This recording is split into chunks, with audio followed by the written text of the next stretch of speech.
내 조상의 하나님 여호와께서 내게 주셔서 차지하게 하신 땅에서 너희가 평생에 지켜 행할 규례와 법도는 이러하니라.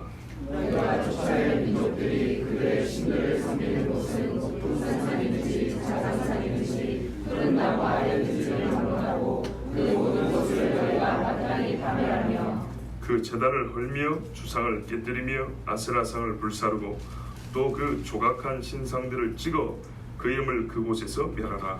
너희의 하나님 여호와께서는 너희가 그처럼 행하지 말고 오직 너희의 하나님 여호와께서 자기 이름을 두시려고 너희 모든 지파 중에서 택하신 곳인 그 계실 곳으로 찾아 나아가서 너희의 번제와 너희의 제물과 너희의 11조와 너희 손의 거제와 너희의 서원제와 낙한 예물과 너희 수호할 양의 처음 난 것들을 너희는 그리로 가져다가 드리고 거기 곧 너희의 하나님 여호와 앞에서 먹고 너희의 하나님 여호와께서 너희의 손으로 수고한 일에 복 주심으로 말미암아 너희와 너희의 가족이 즐거워할지니라.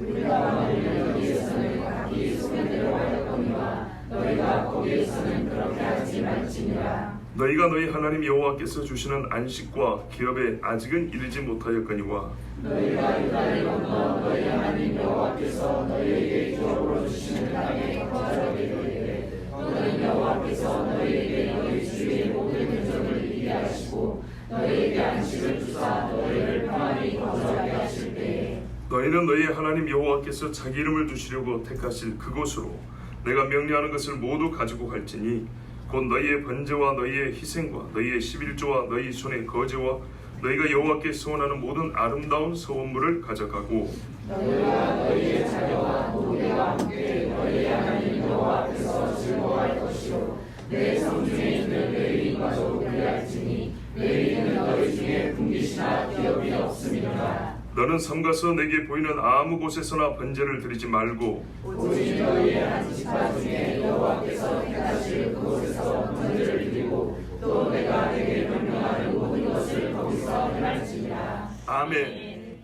자, 하나님께서 신명기 11장까지 대원칙과 원론적인 말씀을 주셨다면 12장부터는 구체적인 율법의 규례와 법도를 말씀해 주십니다.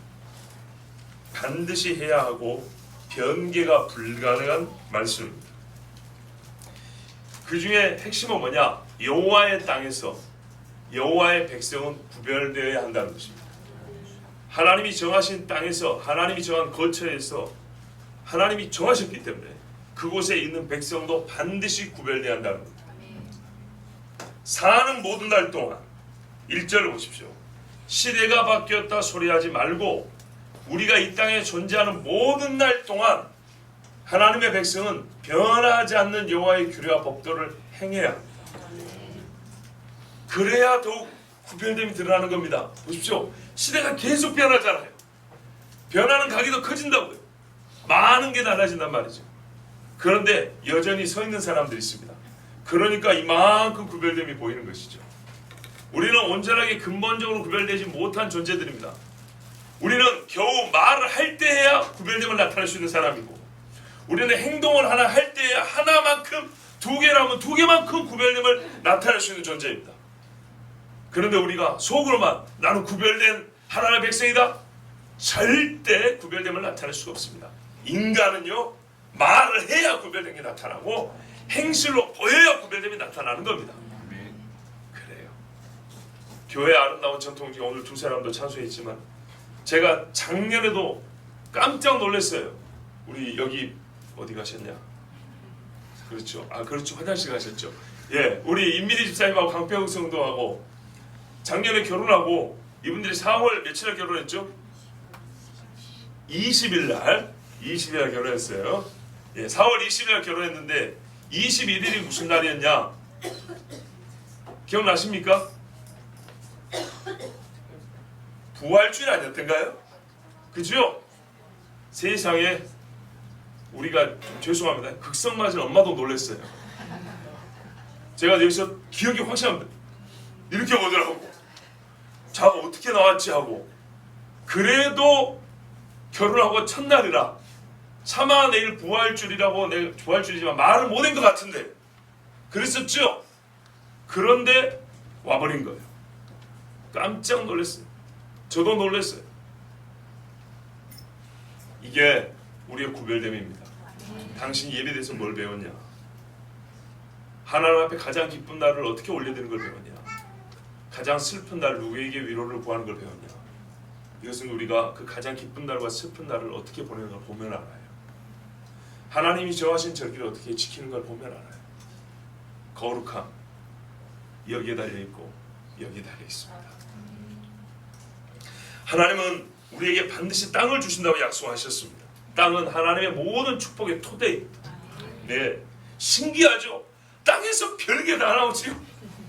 네, 하나님은 땅에서 우리를 흙으로 우리를 만드셨다 했어요. 말 그대로 땅으로 만든 거예요. 땅으로. 땅에서 난 인간이 땅에서 모든 하나님 주신 복을 받아 누릴 수 있도록 그렇게 해 주셨어요. 얼마나 감사한지. 자, 하나님께서 신명기를 세 번째 준수할 수 있는 기회를 지금 현재 이스라엘에게 주고 계신다 말씀드렸습니다. 맞지요? 최초에 출애굽한 후에, 그 다음에 포로기를 겪은 다음에, 그 다음에 지금 현재 이스라엘이 옛적 하나님이 약속해 주신 땅으로 돌아오므로 그들에게 여전히 신명기는 현재적으로 유효하다 그랬습니다. 지금도 이 말씀을 어기면 쫓겨납니다. 그런데 하나님께서는 그들이 더 이상 이 말씀을 어기지 못하도록 마지막 때는 뭘 보여주시나고요? 성령을 보여주시라고 그랬어요. 그들에게 회개의 영을 보여준다 그랬어요. 옛죄는 불가능했지만 요한일서 2장 27절에 너희에게 기름 부음이 있나니 그랬어요. 기름 부음이 너에게 모든 것을 가르치니 이 사람에게 배울 필요가 없다. 이렇게 말씀하셨어요. 기름 부음이 있으면 이스라엘과 유다의 회개가 있을 것이고 이들이 예수 그리스도의 말씀을 밝히 알아 자기들이 죽인 자가 메시아였음을 알고 회개할 것입니다. 율법을 준수하는 것은 생존의 터전인 땅의 소유를 갈라놓습니다. 우리 주님은 먼저 땅을 주십니다. 우리에게 먼저 은혜를 베푸시죠. 그리고 은혜 받은 백성으로 살게 하십니다. 이거는 의무만이 아니라 특권이고 우리에게 기쁨이라고 그랬습니다. 예. 그런데 이 특권과 기쁨을 어떻게 행하느냐, 활용하느냐에 따라서 땅의 소유가 갈라져 버립니다. 무슨 말입니까? 율법을 어기는 순간부터 우리의 땅이 갈라지기 시작했다는 걸 알아야 됩니다. 여호와께 불순종하고 예배하지 않는 곳의 땅은 글씨로부터 메마르기 시작합니다. 그 땅에서는 생명의 소산이 절대 나지 않는다는 것을 기억해야 됩니다. 내가 뿌린 씨가 열매를 적게 얻는다. 그러면 내가 하나님이 주신 이 땅에서 내가 의를 행하지 않는구나 하는 걸 깨달아야 됩니다. 이 땅에 설 때마다 기쁨이 있었는데 불안과 두려움이 있다 그러면 내가 하나님을 이 땅에서 경배하지 않는다는 것을 그 즉시로 깨달아야 합니다. 율법을 어기면 땅이 망하기 시작하는 겁니다. 버림받은 땅이 되기 시작하는 거예요. 그래서 최인성적으로 어떻게 됩니까? 그 땅 자체를 완전히 잃어버립니다. 어떻게 어떤 방식에 의해서 어떤 원리에서 잃어버리냐? 땅이 나를 토해버린다 그랬습니다. 내가 땅을 싫어하는 게 아니고요. 내가 그 땅에서 거룩하게 하나님을 섬기지 않으면 땅이 나를 토해버린대요. 다르게 말하면 너는 이 땅에서 살 가치가 없어 이 말입니다. 그러므로 하나님께서 은혜로 주신 땅을 복되게 누리십시오. 이 예배당 하나님이 여기서 우리에게 거처할 땅을 주셨어요. 그죠? 믿음의 사람이 함께 모여 예배할 수 있는 땅을 주셨어요. 이 땅이 하나님 앞에 예배하는 곳으로 서 있는 동안에는 정말 복됩니다. 그러나 여기서 예배를 잃어버리면 세상에 쓸모없는 땅이 되어버리고 오히려 이 땅이 우리를 토해내버릴 것입니다. 2절을 보십시오. 하나님께서 우리 주신 구체적인 명령과 규례와 법도의 주제가 무엇이라 그랬죠? 예배입니다. 예배. 신앙인의 삶의 특징은 예배에 있습니다. 다른 예배를 드리지 못하는 자는 즉 하나님 앞에 귀신을 섬기는 자와 구별되는 예배를 하나님께 드리지 못하는 자는 솔직히 말하면 하나님을 섬기지 않는 자입니다. 정말로 하나님 앞에 구별된 예배를 드리는 자라야 귀신과 절대 같아질 수 없는 유일하신 하나님 여호와를 섬기는 분이라 그렇게 말할 수가 있습니다. 그런 지금부터 예배에 관해 주시는 말씀을 잘 들으십시오. 저희 본문이 우리가 항상 성경을 볼 때마다 논란이 되는 것, 특별히 구약성에 논란이 되는 것, 누가 썼냐, 언제 썼냐, 이런 이야기들이 많습니다. 이 신명기는 특별히 신명기 사가라고 불리는 일단의 학자들이 썼다라는 이야기들이 있습니다. 그런 이론을 운운하는 것은 나의 할 일이 아니고 아무짝에 쓸모없는 일이기 때문에 하지 않겠습니다. 여러분, 신명기가 출애굽기의 반복 아닙니까? 레위기의 반복 아닙니까? 신명기 그 자체가 두 번째 말씀이라는 것인데, 그렇죠. 그런데 어느 시대에 누가 모세 당시에 쓰지 않냐고 어느 시대에 누가 썼다는 말입니까? 재밌는 이야기가 있죠. 모세가 자기 죽은 것을 쓴 글이 있어요. 그죠? 어디죠? 민수기인가? 보면 나오죠. 자, 그거를, 자, 저를 보세요. 누군가가 써서 끼워 넣었다 그럽니다. 왜? 사람이 자기 죽을 걸 쓸 수는 없기 때문이라는 겁니다. 그럼 한번 물어보죠. 내용이 뭐라 되냐면, 모세가 죽고 난 다음에 그 시신을 어디 있는지 모른다 그랬습니다. 그렇죠? 모세가 죽은 사실에 대하여 그 훗날에 누군가가 썼다고 했는데, 그 누군가는 모세의 죽음에 대하여 어떻게 우리가 잘 알게 됐을까요?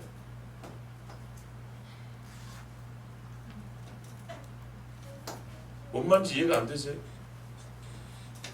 무슨 말이냐면, 하나님의 그 내용을 보면 하나님께서 모세의 죽음을 감추기로 하셨단 말이에요.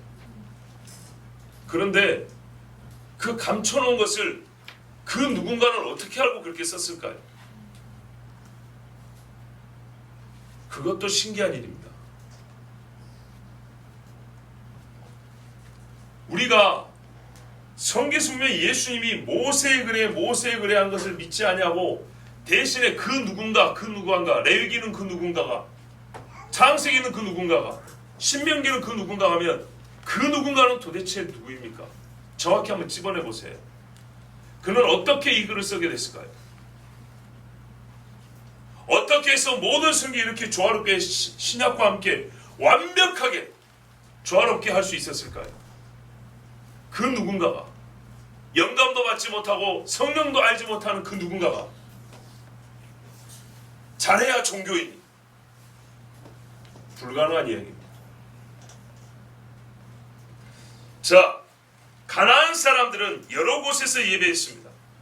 자, 보십시오. 아니, 한 말씀만 더 하죠. 성경에 신명은 자꾸 선택된 백성 이야기입니다. 그죠? 선택은 언제부터 있었죠? 늦어도 출애굽, 빠르면 아브라함. 그쵸? 예, 그 백성을 얘기하고 있는 겁니다. 모세 당시 주신 말씀입니다. 자, 가나안 사람들은 여러 곳에서 예배했습니다. 2절을 보시면 너희가 소유할 민족들, 이 가나안 사람들을 하나님이 맡기셨습니다. 사람을 맡겼고 그 땅을 하나님이 맡겨주셨습니다. 그런데 우리가 여기서 알아들 게, 그동안 우리 강조했던 내용인데, 가나안 사람들은 아무 곳에서나 예배한 것이 아니었습니다. 보세요. 자기의 신들을 섬기던 곳, 높은 산, 작은 산, 푸른 나무 아래. 자, 이렇게 되니까 아무데나 널브러져 있는 것 같죠? 아닙니다. 높은 산을 찾아간 것이고, 작은 산을 찾아간 것이고, 그럴듯한 나무 기둥 밑으로 찾아간 겁니다. 이것은 그들이 선택한 곳입니다. 장소가 많다고 해서, 히브리어도 복수형으로 되어 있어요. 장소가 많다고 해서 아무데나 한 것이 아니고, 그 많은 장소 하나하나가 가나안 사람들이 자기들의 신을 섬기려고 택한 곳입니다. 왜요? 그곳이 자기들의 신을 섬기기에 적합하다고 여겨졌기 때문입니다.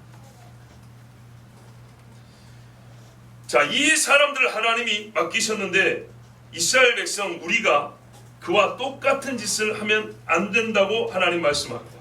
그 많은 곳들을 찾아다니지 말합니다. 명백하게 뭐라고 말씀합니까? 진멸하라, 없애버려야 합니다. 흔적까지도 없애버려야 합니다. 그런데 이 장소들이 굉장히 제하기 어려운 곳에 있습니다. 높은 산꼭대기에 있습니다. 그래서 내버려 두죠 뭐. 사람들 다 죽어버렸는데 누가 거기까지 올라가겠습니까? 그러면 한 달 있으면 내 자식이 거기가 앉아 있어요. 거기 없애기는 좀 아깝던데요. 참 멋지게 지어놨던데요. 나무하고 비피할 때 거기 앉아 있죠. 그러다가 잠들면 귀신 듭니다. 또 다른 일에 귀하게 쓰일 수 있지요. 뭐 그 건물 다른 데 씁시다. 그 주상들, 그 석상들 다른 일에 씁시다. 천만의 말씀. 그렇게 되면 내가 거기에 묶이게 됩니다. 버리십시오. 금송아지 여러분 뭘로 만들었죠? 도금했습니까? 아닙니다. 속도 금입니다. 완전 금인데 그거 어떻게 했죠? 성경에 보니까 불에 살라버렸대요. 찧어버렸대요. 그 다음에 가루로 만든 다음에 흘러내리는 시내에 뿌려버렸대요. 흔적 찾을 수 있습니까? 없습니까? 없죠. 이렇게 하는 겁니다. 우상은 이렇게 하지 않은 거예요. 완전하게. 집에 부적이 10개 있으면 10개 다 뜯어버려야 됩니다. 예, 옛날에 부적 넣고 난 팬티 속에 주머니 있죠? 아예 그런 팬티 자체를 없애버려야 됩니다. 거기 주머니만 없애면 되지. 괜히 거기 바늘자국 보이거든요. 완전하게 없애버려요. 하나님이 구체적으로 가르쳐줍니다. 그들의 제단을 헐며 그 높이 쌓은 것들이 평지가 되게 해야 됩니다. 그 기둥들을 깨뜨리고 높이 세우는 조각물들 있죠? 깨버려야 됩니다. 숯불은요 아예 불을 태워버리려 합니다. 와 하나님 너무하죠. 근데 이렇게 하는 거예요. 이렇게 옛날에 히스기야 왕 요시야 왕 때 그랬어요. 전부 다 갖다가 신에 버려버렸어요. 또 그들의 신들을 새긴 형상들을 찍어 넘어뜨려. 어떤 사람은 겁나서 못한대요. 귀신이 자기한테 들어올까봐. 그러면 귀신 됩니다. 과감하게 찍어버려야 됩니다. 그들의 이름들을 그곳에서 멸하라. 여러분 귀신을 멸할 때는요 귀신을 멸하는 것을 좀 어울리게 하셔야 돼요. 하나님이 방법을 가르쳐준 것은 그 방법 자체가 옳은 것인데 이게 또 어울리는 거예요. 어울리는 것. 예배할 때 어울리는 예배에 어울리는 행위가 방식이 있죠. 마찬가지예요. 귀신을 제할 때는 말이죠. 예수의 이름으로 말로 명할 뿐만 아니라 행동으로 그렇게 하라고 말이에요. 직접. 왜? 귀신이 보이는 것으로 자기를 나타냈지 않습니까? 그러면 보이는 것을 네 몸으로 네 손이 움직이는 것을 보는 방식으로 없애라는 얘기입니다. 바꿔 말하면 귀신이 네 하는 것을 보게 하라고 말이에요. 아시겠죠? 귀신이 사람이 귀신을 섬기는 것을 보기만 하지 말고 내가 너 죽여버릴 거야 뭐 이런 식의 행동을 하는 걸 보게 하라는 겁니다.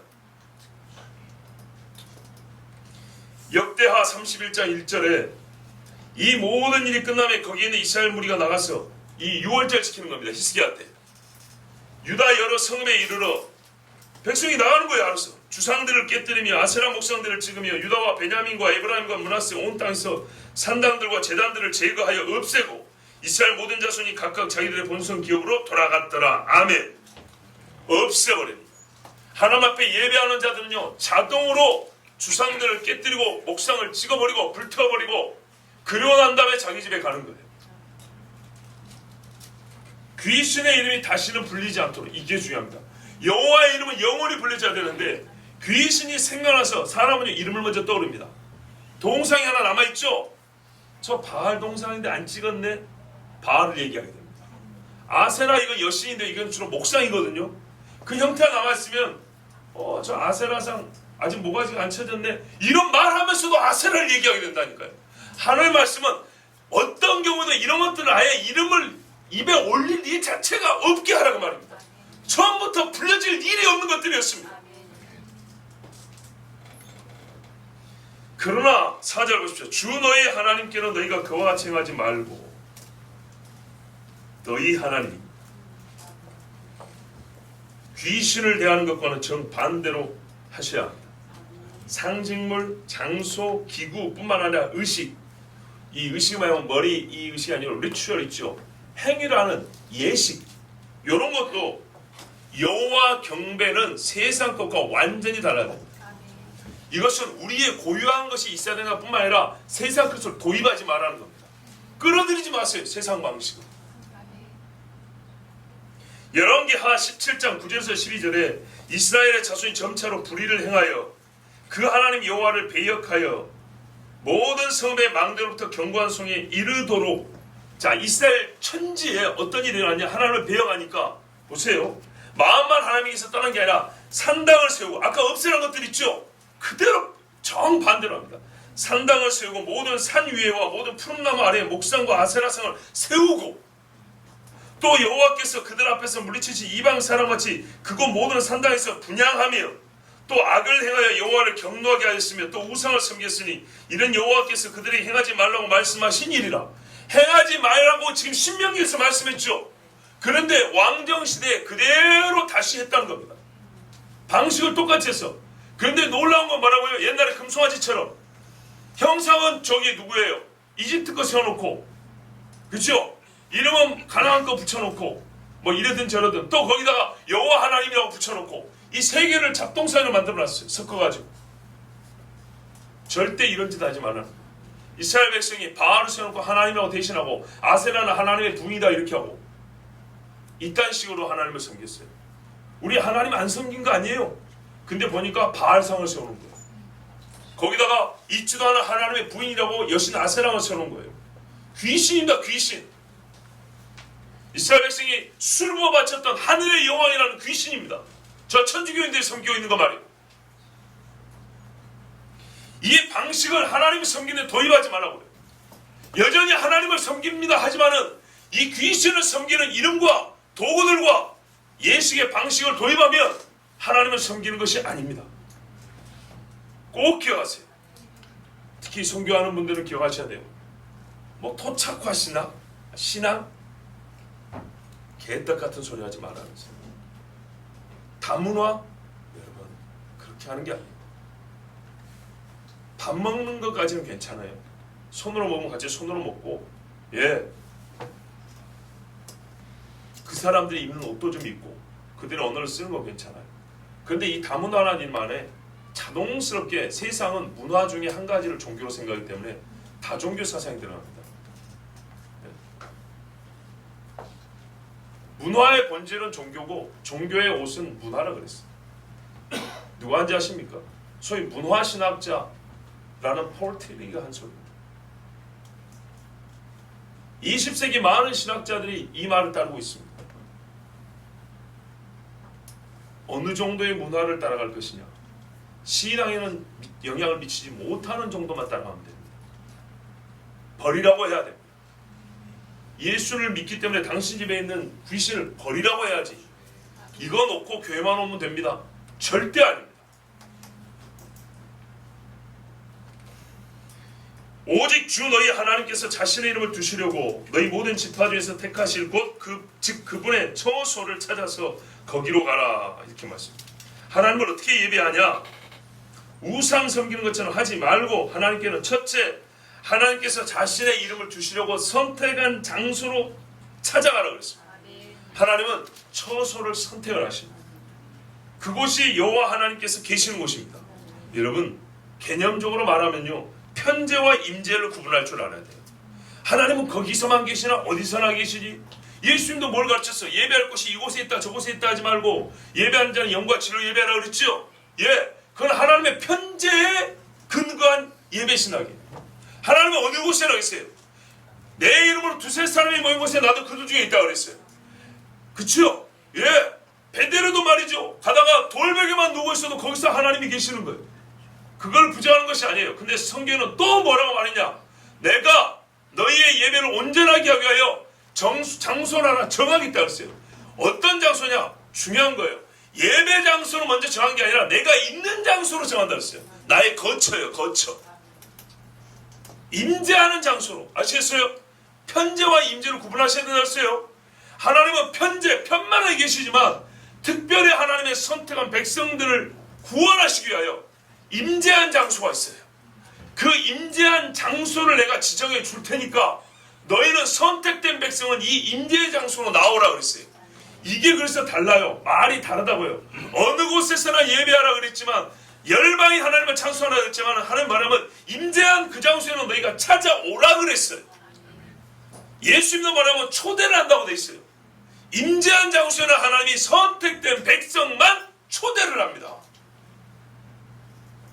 그리고 그 선택받은 백성이 초대받아서 들어갈 때 뭐가 있어야 된다고요? 예복이 있어야 된다고 했어요. 예복을 입고 있어야 한다. 그리고 그 사람들은 예복을 주신 하나님께, 즉 구원을 주신 하나님께 감사히 뭐냐? 허물과 예물을 가져오라 했어요. 이것은 종말의 때를 말하는 이사야 66장에도 그렇게 기록이 되어 있어요. 여호와의 거처로 찾아가십시오. 핸드폰 하나 들고 산으로 들러 가지 마세요. 바알 숭배하는 식으로 하지 마세요. 부자 하나 들고 다니면서 바알이 나를 지켜준다, 삼신 할매가 나를 지켜준다, 이런 소리 하는 거 아니에요. 예배는 의무가 아닌 특권입니다. 어째서 특권이라 하느냐? 아까 들은 걸 기억해 보세요. 초대받은 자만 여호와의 거처로 들어간다 그랬어요. 그래서 특권이에요. 그 가는 길이 즐거워요. 순례자의 노래라는 시편의 찬송 중에 어두운 거 있으면 한번 가져와 보세요. 세상에 그렇게 밝고 즐거운 노래가 없어요. 다 죽어. 그리고 바벨론 포로기에 있었던 백성들이 그리워한 일이 바로 그것이었어요. 내 있는 곳에서 힘들어 죽겠는데 1년에 남자는 3번 의무. 예물 들고 짐승 끌고 자 예루살렘까지, 브에세바에서 예루살렘, 단에서부터 예루살렘, 요단강 동편에서 올라면 경비만 해도 얼마 됩니까? 주여, 그에 비할 것은 아니지만 그래도 비교가 되는 분들이 여러분 아닙니까? 성남에서, 하남에서, 구로에서 다 강남 사람들인데, 여기 강북인데, 그죠? 인천에서. 여러분, 개인적인 이야기를 해서 그렇지만 제가 우리 모진 인간이 아닙니다. 차비를 생각해 봅니다. 일주일에 3번, 4번 저기서 올라오면 얼마나 될까? 내가 매번 보태주지 못해도 그런 생각을 합니다. 이스라엘 백성이 1년에 3차인데 여러분 일주일에 3차잖아요. 그러면 이거 만만한 게 아닙니다. 다 멀리서 옵니다. 뭐 더 언급 안 해도 되지요? 예, 몇십 킬로에서 옵니다. 지방 같으면 이거는 도시와 도시로 오가는, 혹시 지금도 그러네요. 이야, 그런데 이게 하나님이 명령한 예배입니다. 너희가, 물론 지금 교회는 많지만 너희가 내가 만난 하나님, 하나님이 나를 초대한 장소에서 예배처가 정해지면 그곳으로 나오라 했는데 그것을 여러분 실천하면서 나온 것입니다. 이 특권, 이 기쁨 절대로 빼앗기지 마시기 바랍니다. 아멘. 찾아가십시오. 아멘. 너희가 너희 하나님 여호와께서 주시는 안식과 기업에 아직은 이르지 못하였거니와, 예, 지금은 이 명령이 장래로 주어졌습니다. 나중에 있을 일은. 그러나 요단을 건너서 여호와께서 너에게 기업으로 주시는 땅에 거주하게 되면 그곳에서 하나님이 어떻게 해요? 대적을 이기게 하시고 안식을 주십니다. 이거는 9절 10절 말씀입니다. 제가 여러분 순서대로 안 가고 반복이 되어 있습니다. 이 짧은 구절 안에 2번씩 얘기가 되어 있어서 한꺼번에 말씀드릴 겁니다. 5절과 똑같은 말씀 9절과 10절에 기록이 되어 있습니다. 조금 더 구체적이죠. 대적을 물리치고 평안히 거주하게 할 그때에는 어떻게 하라고요? 여호와를 반드시 찾아가라 되어 있습니다. 여러분 마귀에서 벗어나서 예수 그리스도를 믿게 되었습니까? 그러면 하나님을 예배할 자리를 찾아가십시오. 어렵고 힘들어도 찾아가세요. 아무 데서나 예배하지 마시고. 6절 보십시오. 예배할 때 뭐라고 했냐? 너희의 번제 헌물, 희생물, 11조, 너희 손에 거제 헌물, 서원예물, 자원예물, 숫대와 양도, 염소떼에 처음 난 것을 가져오라고 했어요. 거기로 가져가고. 11절에도 보세요. 너희 하나님 여호와께서 자기 이름을 두시고 택하신 그곳으로 내가 명령하는 것을 모두 가지고 갈지니. 얼마나 중요하면 또 반복합니다. 번제, 희생, 11조, 너희 손에 거제. 근데 이 모든 것들이 어디서 왔냐? 여호와께서 원하시는 모든 아름다운 선물인데 이것들이 말이죠, 하나님이 우리에게 주신 것이에요. 7절에 보세요. 너희 곧 너희와 너희 집안이 너희 손을 해온 모든 것, 즉 내 하나님께서 내게 복을 주신 모든 것으로, 이렇게 돼 있어요. 하나님께서 복을 주신 모든 것을 가지고 하나님이 예배하러 한 그곳으로 가는 겁니다. 13절을 보세요. 너는 삼가서 내게 보이는 아무 곳에서나 번제를 드리지 말고, 그랬죠. 자, 괜히 예배 어렵게 드리게 하는 게 아니에요. 이렇게 해보면 알아요. 우리가 교회에서 행하는 여러 가지 의식과 예식과 행사에 우리는 몇 달 전부터 기도를 하죠. 기도를 해보면 알아요. 똑같은 결과를 맞이했어도 그 일을 놓고 기도한 사람과 기도하지 않고 덩달아 옆에 있어서 그 일을 맞이한 사람은 감동이 완전히 달라요. 예배 자리 가는데 수고하여 나온 사람과 어쩔 수 없이 따라간 사람이 예배 시간에 받는 은혜는 완전히 달라요. 아무 곳에서나 보세요. 내게 보이는 아무 곳에서나 번제를 드지 말라. 바알 숭배자들도 아무 곳에서나 번제 드린 거 아니라 그랬습니다. 그들 딴에는 높은 곳에 간다고 번제한 거예요. 그들 딴에는 풍요를 주는 신이니까 풍요로운 땅을 일부러 찾아간다고 한 게 나무 밑으로 간 거예요. 그런데 하나님 앞에 예배하는 사람들이 하나님께서 정하신 장소, 적어도 십자가 걸어놓고 예배당이라고, 그래서 예배당이라고 해놓은 이곳을 찾을 줄 모른다. 나는 집에 앉아서 예배하겠다. 잘못입니다. 성경은 그렇게 가르치지 않습니다. 증거를 가져와 보세요. 다 모여서 예배하는 시간에 나 혼자 예배했더니 이런 은혜를 받았다고 간증하는 사람 들어봤습니까? 오히려 어렵지만 모여 예배하니 내가 기대한 것보다 하나님이 큰 은혜를 주시더라. 이런 간증은 있어도 내 멋대로 내가 하고 싶은 대로 앉아서 예배했다. 그런 사람도 없고 그래서 은혜 받았다. 하나님 앞에 이런 비전을 받았다. 이런 사람도 없습니다. 정해진 예배 시간과 예배 초소를 찾아가면서 그 외에 별도로 기도할 시간을 얻기 위하여 따로 골방에서 기도하는 사람이 아닌 이상 제 눈에 보이는 대로 예배하는 사람 치고 하나님의 은혜를 받은 사람이 없습니다. 오직 너희 한 지파 중에 여호와께서 택하실 그곳에서 번제를 드리라고 14절에 말씀합니다. 여러분, 하나님의 이 말씀이 엄격하게 들립니까? 아니면은 이런들 어떠하리 저런들 어떠하리 하고 여러 가지 가능성을 열어둔 것처럼 들립니까? 엄격하게 들리죠? 그대로 받으십시오. 죄송하지만 저는 여러분의 감정을 고려할 마음은 없습니다.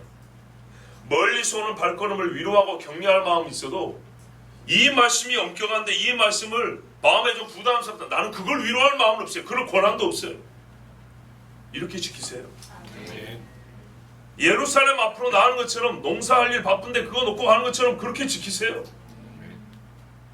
밥 숟가락 떠먹을 시간도 부족한데 예배 시간 다 됐어요. 가세요.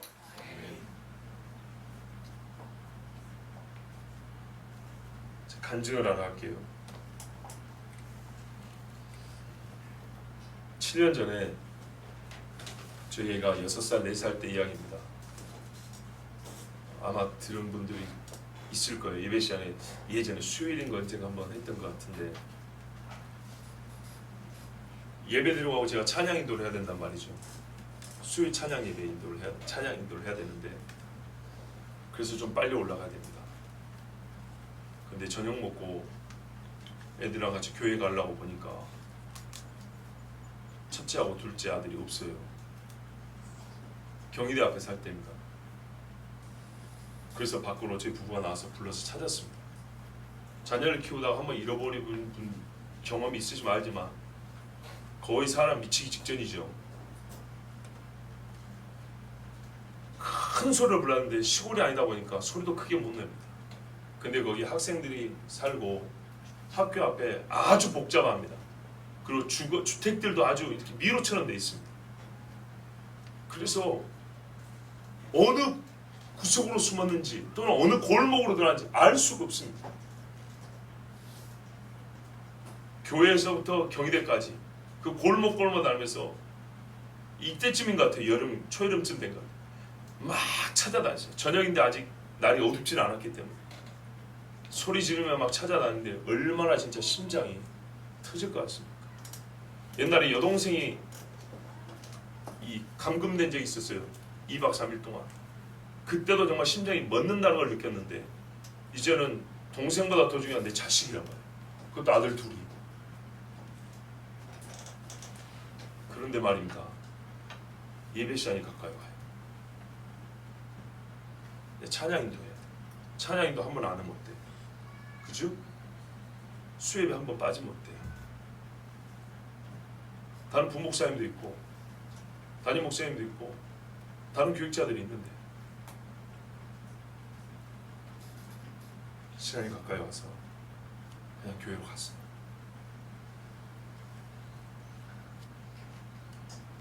왜냐하면 드라마가 아닙니다.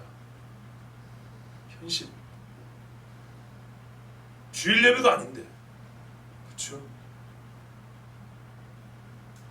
이래서 못 찾을 애는 내가 10분 더 외친다고 찾아질 게 아니다. 나 찬양인도로 올라간다. 교회로 들어갔습니다. 그랬죠. 예배당을 갔습니다. 근데 애들이 교회에 있대요. 그렇죠.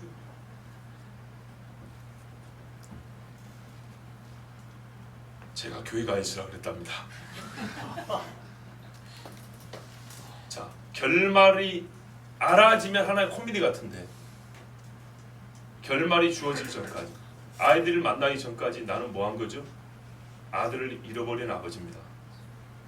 아들을 잃어버린 아버지가 애를 찾아야 되는데 예배 시간이 가까워서 예배당을 가야 될 책임이 있는 예배자입니다. 애 얼굴 보기 전까지는 나는 이걸로 갈등한 것이지 1분 있으면 내 아들 만난다는 생각을 가지고 한 게 아닙니다. 그렇죠?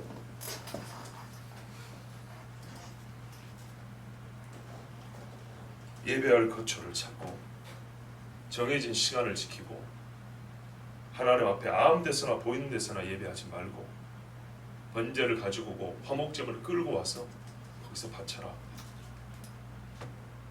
하나님은 그렇게 명하셨고 그렇게 행하는 자 예배를 받으시고 다 보고 계십니다. 양떼를 살피는 다윗을 보고 하나님이 거기서 불렀다고 했습니다. 정말입니다. 제가 우리 교회에 오게 된 것도 요즘 속된 말로 담임 목사 되기 그렇게 어렵다 그러지요. 농담이 아니라 저 개인적으로 큰 욕심이 없습니다. 진실입니다. 나는 지금이라도 노가다판에 가라 하면 합니다. 거짓말 아닙니다. 그러나 이 자리에 있는 것이 얼마나 큰 복인지 압니다. 이 복을 하나님께서 정말 은혜로 주신 것도 압니다. 그런데 혹 하나님께서 보신 것이 있다면 바로 그런 걸 봤다는 겁니다. 성경이 뭐랍니까? 다윗이 왕이 될 이유가 어디 있습니까? 하나님께서 택하여 불렀다 되어 있습니다. 그런데 뭐라고 또 시편에 되냐면 양들을 치는 가운데서 하나님이 보고 불렀다 그랬습니다. 다 본 겁니다. 어리석도 어떻게 예배하는지, 네 말과 내 말을 어떻게 구별하여 말하는지, 하나님 말을 사람 말처럼 하지 말고 사람 말을 하나님 말처럼 하지 말고 하나님 앞에 예배하는 것과 귀신 앞에 상차는 것을 구별할 줄 알고 별거 아닌 것 같죠? 별것 아닌 것이 결정적인 순간에 결정적인 결정을 하게 합니다. 하나님 보고 계십니다. 아무 데서나 네 보이는 데서 예배하지 말고 내가 너에게 정한 곳으로 네 손에 예물을 들고 가서 하나님 앞에 예배하라. 거기서 주 하나님, 주 너희 하나님 앞에서 먹고 너희 곧 너희와 너희 집안이 너희 손을 행한 모든 것 즉 내 하나님 여호와께서 내게 주신 복으로 말미암아 기뻐할지니라 그랬습니다. 제가 시간 관계상 이 예물의 종류 하나하나의 특징을 말씀드리진 않았어요. 레위기나 출애굽기의 강의에서 다 말씀드렸습니다. 이 모든 재물을 가지고 와서 하나님은요 어떻게 하냐면 먹으랍니다. 하나님께 바친 것을 먹으랍니다. 물론 못 먹는 게 있고 먹을 수 있는 게 있어요. 먹으라고 하는 것은 못 먹는 거 말하면 완전히 하나님께 바치는 것을 의미하고요. 먹으라는 것은 하나님이 받았다고 우리에게 그 화답의 의미를 갖고 있는 것입니다. 내 예배를 받았다입니다. 그리고 예배를 받은 효과, 효력을 말합니다. 예수를 주시면 우리가 하나님과 화목함을 얻었죠. 그 효력, 재물 드림에 예배 드림에 하나님의 받으심과 받으심에 우리 인간의 언어의 부정을 이해하세요. 그 효력을 우리에게 그 자리에서 받게 하시고 누리게 하신 것입니다. 이 말은 동시에 하나님께서 예물을 얼마나 귀하게 여기시는지를 가르쳐주는 겁니다. 보세요. 하나님께 바쳐진 예물을 하나님이 받았다고 하면서 그걸 이 자리에서 내가 너에게 이 현장에서 내가 너에게 주시는 선물로 먹으라 그랬습니다. 내가 하나님께 드린 예물, 이게 예배를 하나님께서 받았다는 그 증표를 이 현장에서 주시는데 그 중에 하나 뭐냐면 내 거 너 먹어 이렇게 주신 거예요. 그러면서 기뻐하랍니다. 빌립보서 4장 18절에 내게는 모든 것이 있고 또 풍부한지라 에바브로 디도편에 너희가 준 것을 받음으로 내가 풍족하니 이는 받으실 만한 향기로운 제물이요 하나님을 기쁘시게 한 것이라. 아멘. 이 먹음은 하나님과의 백성의 특별한 관계를 의미합니다. 다윗이 요나단의 아들 무비보셋을 왕자들의 먹는 상에서 함께 먹게 하였습니다. 요나단과의 특별한 관계, 그 언약을 나타내는 것입니다. 사람들은 정적의 자손이니 언제라도 반역을 일으킬 수 있다, 싹을 잘라야 한다 하지만 다윗은 그렇게 계산하고 그렇게 생각하지 않았습니다. 하나님께서 나에게 은혜를 주시고 이 백성이 주권자로 삼으신 어떤 것은 증표가 바로 이 무비보셋입니다. 왜냐하면 하나님이 요나단을 정말 선한 마음을 갖게 해서 양보하게 하셨거든요. 몇 번을 반박하지만 요나단은 다윗과 결을 하면 겨룰 수 있는 인물입니다. 그런데 그는 하나님의 주권을 완전히 인정했습니다. 정말 우리는 하나님께 예배하는 곳에서 최고의 기쁨을 맛보며 주의 상에서 먹는 즐거움이 가장 고상함을 아는 자들입니다. 무슨 말이냐면 예배하면 우리가 세상에서 즐거워하는 것들이 주어지면서 즐겁다는 게 아니고요, 예배가 그 어떤 것보다 즐겁다는 것을 알게 된다는 거예요. 세상에서 줄 수 없는 즐거움이 예배에 있어요. 예배. 땀 흘리고 예배를 하면 땀내기 싫어 그런가요? 아니죠. 저 춤추는 데서 방방 뛰면서 땀 흘리고 춤추는 것보다 비교가 안 되는 진짜 고상함, 높고 우러러볼 만한 수준 높은 즐거움이 있어요. 하나님 앞에 예배하는 자에게는 진짜 예배에서만 얻을 수 있는 고유한 즐거움이 있어요. 하나님을 만나는 즐거움이죠. 이 즐거움을 하나님께서 허락하십니다. 이걸 누구랑 함께 누리라고 했냐 하면 너희 집 모든 사람과 함께 누리래요. 그러면 너희 집 모든 사람이 어디 있어야 된다는 얘기입니까? 예배 자리에 있어야 된다. 그래서 여러분 말씀드리잖아요. 모인 자와 모이지 않는 자에게 동일한 은혜를 주시고 구하는 것까지는 뭐라 하지 않지만 그렇게 주어지지 않습니다. 모이는 자에게 주시는 은혜가 있고 모이지 않는 자가 받지 못하는 은혜가 있습니다. 예수님이 예루살렘에 모여 있어서 기도하라 하지 않았습니까? 그 사람들만 받는 것입니다. 고넬료 집에 베드로가 온다니까 모여서 기다리고 있지 않습니까? 그 사람들이 받는 것입니다. 하나님께서 집에 복을 주셨기 때문에 7절에도 말합니다. 집에 복을 주셨기 때문에 그 집에서 하나님의 복을 받은 모든 사람들은 함께 하나님을 예배하고 예배에서 주시는 기쁨을 맛볼 수 있어야 합니다. 이거 예외로 두면 안 돼요. 자, 하나님을 잘 섬겨서 하나님이 먹을 양식을 줬어요. 그 먹을 양식 아빠도 먹고 자녀도 먹습니다. 그런데 그 양식 중에 일부를 가지고 11조를 가지고 하나님 앞에 예물을 드리는 것은 아빠만 하고 자식들은 할 줄 몰라요. 그러면 안 되는 거예요. 따로따로 하는 거예요. 헌물 드리는 방법을 가르쳐 드립니다. 두 사람이 같이 해서 두 사람의 이름으로 드릴 수도 있습니다. 여러분, 남편이 일하고 아내가 일하지 않고 그래서 아내 이름은 11조는 못해요. 창피하지 않아요. 11조도 아내는 부인이라고 11조도 아내는 여자 성도라고 그렇게 안 비웃어요. 없으면 안 하는 거예요. 대신에 내 이름으로 감사금을 할 수 있어요. 그렇죠? 그러면 또 말합니다. 하나님은 그걸 다 가려서 받으십니다. 그러니까 하나님이 가려서 받으시니까 나도 가려서 하면 더 좋잖아요. 소득이 나에게 있어요. 내 이름으로 하세요. 내가 소득이 없으면 안 하면 되는 거예요. 누가 뭐라 하지 않아요. 내 자식한테 소득이 있어요.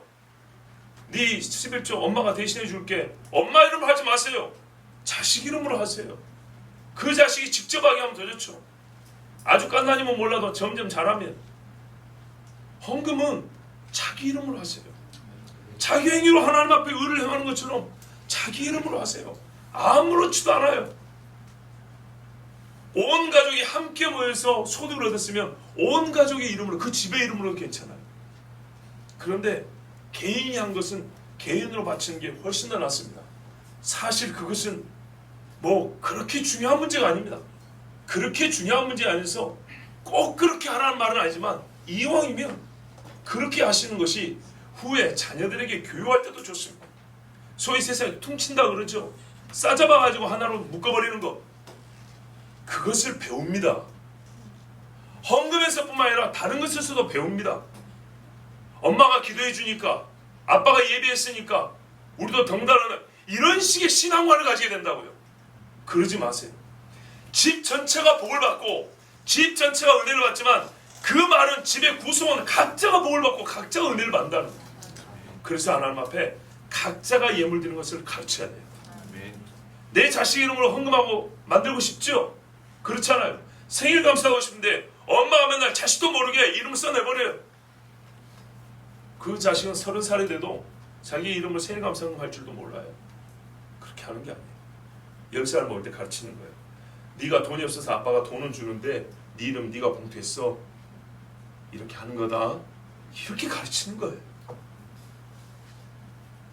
그래야 그 아이도 헌금하는 기쁨이 있는 거예요. 여러분, 우리가 잘 아는 그 뭡니까? 하나의 그 만화인데요. 그 있잖아요. 그 예수님의 어린 양 되심을 나타내는 복음성가가 있어요. 그 복음성가를 그 그림으로 나타내는 건데 어떤 거냐면, 아버지가 그 구레네 사람이죠. 구레네 시몬이 양을 끌고 6월절 예루살렘 올라가는데 아들한테 잠시 맡겨놨어요. 그죠? 아들한테 맡겨놓으니까 이 아들이 양을 끌고 갑니다. 근데 예수님 막 그 지나가면서 우왕좌왕하는 동안에 양을 잃어버렸다는 거예요. 그랬더니 아빠 양을 잃어버렸어 했더니 잃어버린 거 아니다. 저기 계시지 않니? 우리에게 이제 메시지 주는 것이죠. 어린 양이 누구라고요? 예수님이라고. 그런데 그 내용에 보면 배울 것이 있어요. 뭐라고요? 아버지가 아들한테 양을 끌고 가라 그런다고요. 그렇죠? 아들한테 나무를 지어서 하나님께 예배드리러 가자 그런다고요. 아브라함도 이삭한테. 이렇게 함께 하나님 앞에 예배를 드리는 거예요. 하나님께 예물을 바치는 것도 같이 가는 겁니다. 그 자식들은 쫄깃쫄깃 따라하는 게 아니에요. 네 성경 들고 와. 네 헌금 봉투 가지고 와. 네가 양을 몰고 가. 소떼는 아버지가 몰 테니까 양은 네가 몰고 와. 중간에 양 상하면 안 된다. 율법에 알지? 흠결 있으면 안 돼.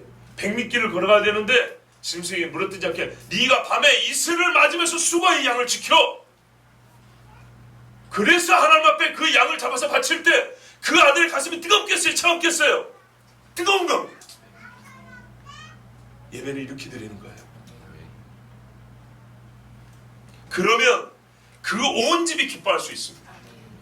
성중에 있는 너비와 너희 12절에 너희 자녀와 너비와 함께 너희 하나님 여호와 앞에서 즐거워할 것이요. 나는 예물 바친 게 있고 나는 하나님을 알고 예배했지만은 함께 있는 사람은 들러리지 뭐. 그런 거 있잖아요. 너비들 차라리 이날 쉬는 날이라도 좀 만들어주지. 지 예배하는데 꼭 나보고 거기 끼라 그러네. 이런 사람은 즐거워할 수가 없어요. 그런데 그 노비에게 하나님 성경을 가르쳐주면 어떻게 해요? 하나님 주신 복으로 나도 먹고 니도 먹는 것을 알려주면 어떻게 해요? 그 노비도 쉬는 날 나 예배 시간 끌고 왔다고 불평하는 것이 아니라 함께 즐거워할 수가 있죠. 레위인은 너희 중에 분깃이나 기업이 없습니다. 그래요. 여러분, 하나님께 복 받은 게 있으면 레위인하고 나누세요. 제가 목사니까 이런 말하기가 좀 거시기 한데 성경대로 가르칠게요. 나누세요. 예, 많이 나눠주셔서 감사합니다. 잘 먹고 있습니다. 서로 이게 하나님 말씀이에요. 나눠갖고 기분 나쁜 사람 한 명도 없어요. 나눠서 생계가 어려운 사람도 없어요. 하나님 그렇게 내버려 두지 않습니다. 저보다 가난한 사람이 또 있습니다. 나는 가난하지 않아요. 이 좀 말이 웃기네. 나는 가난하지 않아요. 그러나 이 땅에는 정말로 누리고 싶어도 참 가진 것이 적어서 어려운 하나님의 종들도 많이 있습니다. 그 사람이 재주가 없는 게 아니에요. 어떤 사람은 지갑에 자격증이 이렇게 있어요. 근데 교회에서 몇십만 원 받고 일하는 사람들도 있습니다. 주변에 이런 사람들, 이런 목회자들 보이면 여러분 좀 도와주세요. 선교사들 보면 참 어려운 곳에서 왔다 하면 밥이라도 한 끼 대접하십시오. 하나님이 그 주머니 채워줍니다. 정말입니다.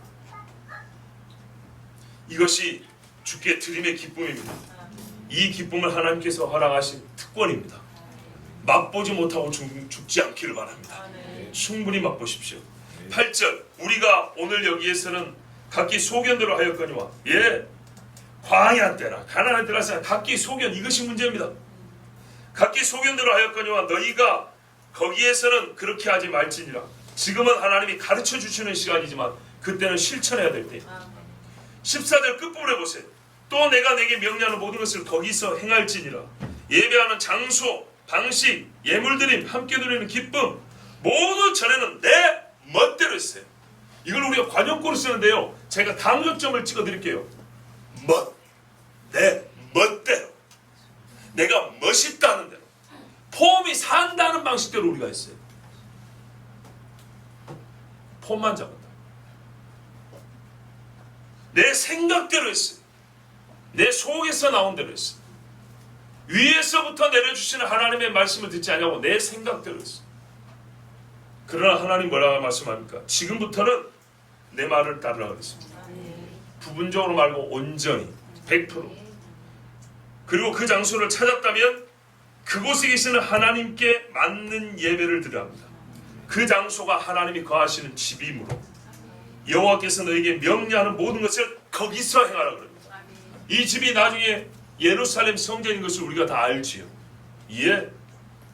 그리고 하나님은 가나안에 막 들어왔을 때 솔로몬 때가 오기 전까지 안전한 때가 오기 전까지는 그러면 분명히 뭐라면 평안이 가는 때가 오면 그랬어요. 그러면 가나안에 들어갔으나 완전한 평안이 오기 전까지 솔로몬의 그 샬롬이 오기 전까지는 어떻게 해야 되죠? 아무 데서 하면 됩니까? 그동안에 바알숭배 됩니까? 아니죠. 준비 단계자 예행 연습입니다. 그래서 그때는 약간의 과도기적인 모습이 있어요. 실로의 성막을 세우고 거기를 찾아갑니다. 한나 아시죠? 한나와 그 집이 뭡니까? 절기 때마다 올라가서 하나님 앞에 예물을 드렸죠. 그런 식으로 준비를 하였습니다. 그리고 예루살렘 성전에 지었을 때는 히스기야와 요시야가 소위 요즘 말로 종교 개혁을 했을 때, 신앙 개혁을 했을 때는 항상 예루살렘으로 모이라 했습니다. 말씀 그대로. 끝으로 여러분, 여호와께서 율법을 구체적으로 명령하시면서 첫 번째 말씀이 예배에 관함인 것이 우리에게 주는 진리는 모든 계명 중 여호와 하나님을 예배하는 것이 가장 중요하다는 사실입니다. 누구를 어디서 어떻게 예배할 것이냐, 이제 절기를 포함하면 언제 예배할 것이냐. 하나님께서는 하나님을 예배하는 것을 신자에게, 택한 백성에게 제일 먼저 가르치십니다. 제일 먼저. 예배가 무너지면 그 다음 계명들도 지키지 않습니다. 정말입니다. 예배가 바로 세워지면 예배를 통해서 하나님을 만나기 때문에 다른 계명은 자동으로 지켜야 됩니다. 신앙의 본성이 됩니다. 또한 예배가 율법에 들어있음을 잊지 마십시오. 당신이 예배라고 불렀던 것이지 성경은 제물, 제사 이렇게 하지 않냐? 아닙니다. 성경은 그렇게 하지 않고 제사를, 제물을 드리라고 돼 있지, 하나님께서는 거기서 뭐라 그랬습니까? 택하실 곳에 와서 하나님 앞에서 기뻐하라 그랬죠. 먹으라 그랬죠. 그렇죠? 기뻐하고 먹으라. 그리고 제물을 바치라. 이렇게 돼 있습니다. 즉 제사만 있는 게 아닙니다. 그리고 항상 하나님은 그때 제사장을 통해서 말씀을 주셨습니다. 제사는 예배의 한 부분입니다. 이 성경은 지금 통으로서 하나님 경배를 가르쳐줍니다. 예배를 가르쳐줍니다. 예배가 율법에 들어있음을 잊지 마십시오. 엄숙하기만 하고 자로 잰 듯한 규정만 있는 게 아니다. 여러분, 규정이 아니고요, 예배가 들어있는 것입니다.